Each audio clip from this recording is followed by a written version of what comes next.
saatnya milenial berbicara.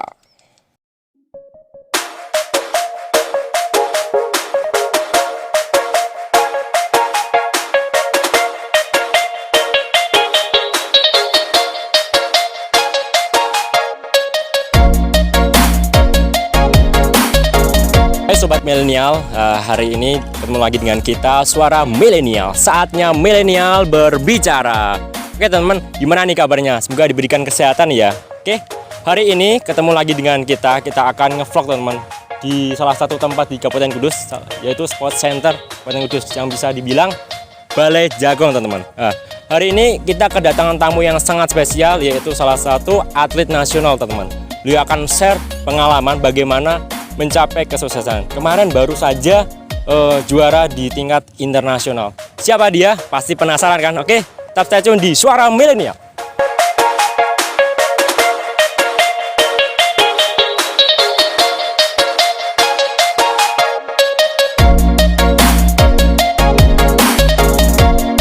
Hari ini kita langsung cus ke narasumbernya. Siapa itu? Oke, lanjut yuk. Assalamualaikum Kak. Hari ini boleh diinterview apa enggak? Boleh. Oke. Bisa perkenalan dulu sama Sobat Milenial. Oke. Terus saya sebagai atlet silat. Oke.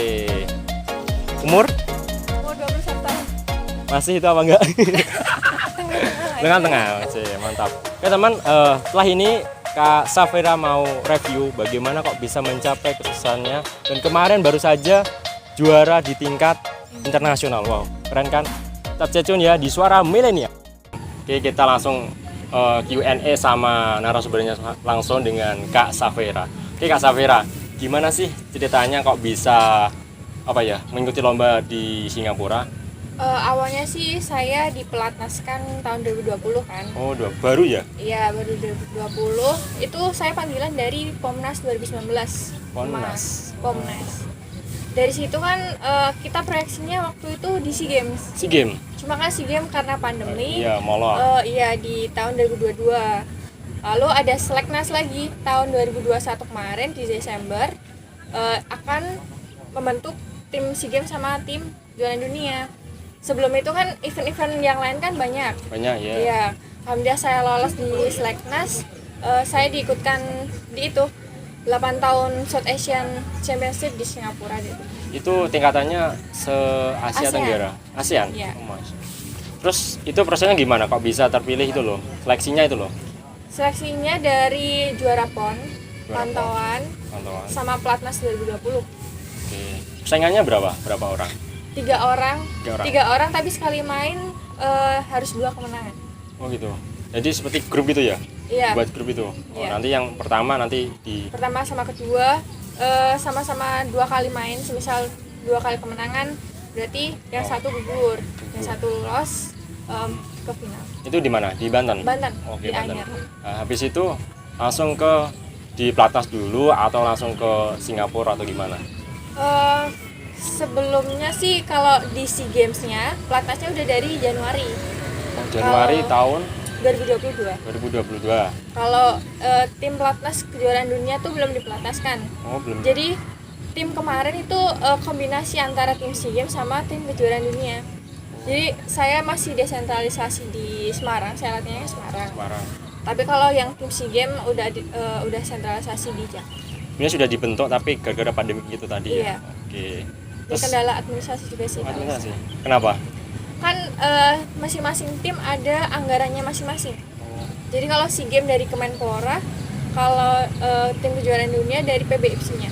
Oh, dari satuan yang silat itu sendiri ya. Oke. Setelah itu telah terpilih, gimana perasaannya? Apa emang sudah pasti aku bisa lah untuk terpilih jadi perwakilan Indonesia atau gimana? Sebenarnya saya di Pelatnas 2020 nggak nyangka, tapi memang saya targetnya di situ. Sudah target ya? Iya, okay. Saya memang mungkin melengsarkan senior itu sangat susah. Oh, gitu. Tapi memang saya motivasi diri saya sendiri. Saya bisa, saya mampu sama ibaratnya tuh latihan 1 tahun masa nggak ada hasil. Oh, gitu. Itu motivasi terbesar saya sih. Jadi pas 3 orang itu senior semua? Iya. Umurnya berapa? Sekitar 23 tahun sama tim SEA Games-nya tahun 2019. Ya karena sudah apa ya, soal apa ya, jam terbangnya mungkin lebih tinggi ya dari Iya. mereka, tapi bisa ya. Alhamdulillah. Oh keren, masya Allah. Nah setelah sampai ke Singapura, perasaannya gimana? Kan lihat banyak apa ya, petarung lah dari luar negeri kan. Biasanya kan nasional itu kan sudah biasa lah pressure-nya. Kalau di luar gimana? Pas di Singapura itu? Sebenarnya kalau buat saya sendiri, saya melihat senior saya kayak melihat permainan, kan semestinya ada video-video permainan waktu Iya, lawan. yang lain kan, lawan Betul. kan. Sebenarnya yang ketat tuh potensinya di Indonesia aja. Oh. Soalnya Indonesia tuh menyeluruh. Kalau di internasional mungkin ada yang masih muda, ada yang mungkin jam terbangnya belum bagus kurang. gitu kan. Jadi saya lebih ke optimis aja sih. Karena- Soalnya memang saya juga anak baru, saya cuma motivasinya mau membuktikan yang terbaik Baik, aja. nggak soal target, tapi yang penting aku menampilkan Iya. yang terbaik gitu.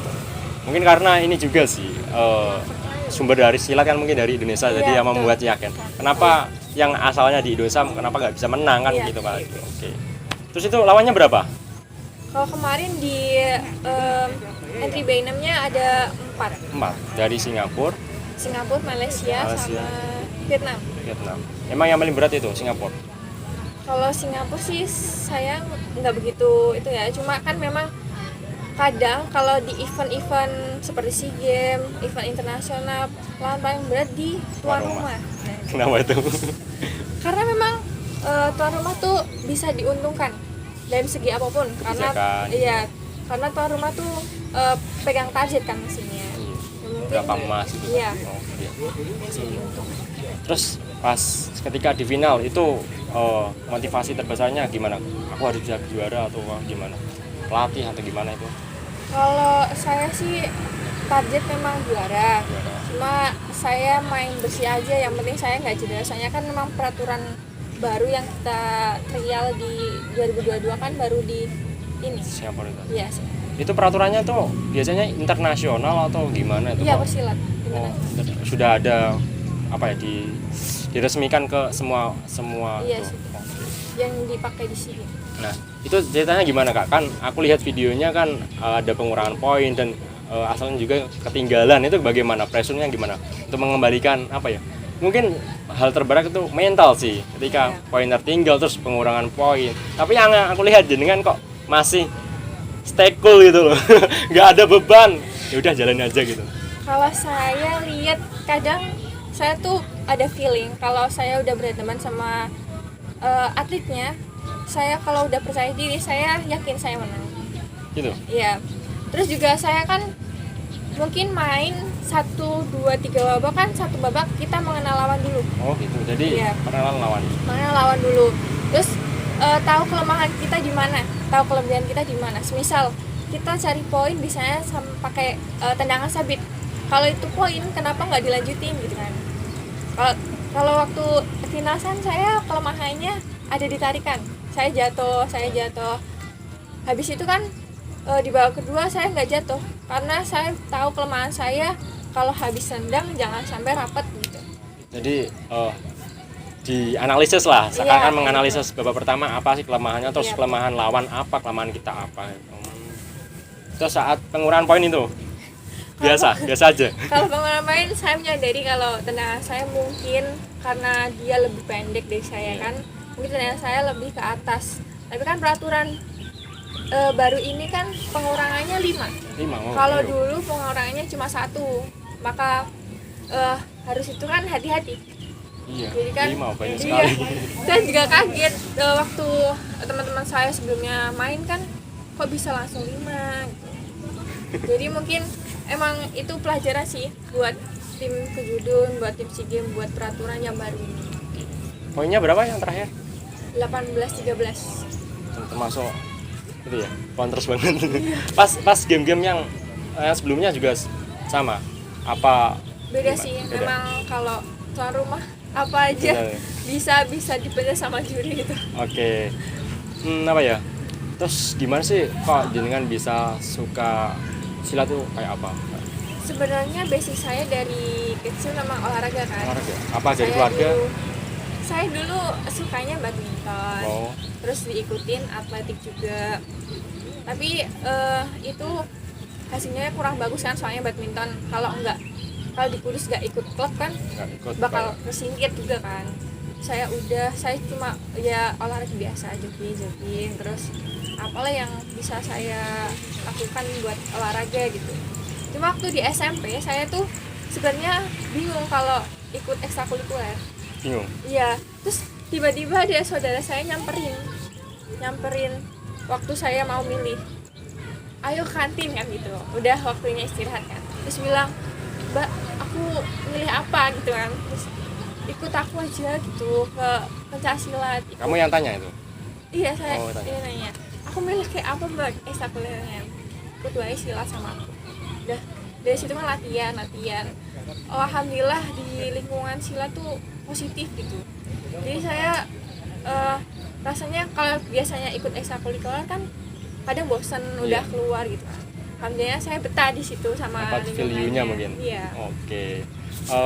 Apa ya, hal yang paling berat apa sih Kak yang agar bisa konsisten gitu loh? Kadang kan banyak, seperti temanku adalah banyak lah yang ikut Pancasila dari SMP, SMA, tapi kadang konsisten itu yang nggak membuat apa ya, aku harus bisa lah mencapai goal yang aku inginkan, yang emang dicita-citakan dulu gitu. Bagaimana motivasi yang terbesar gitu?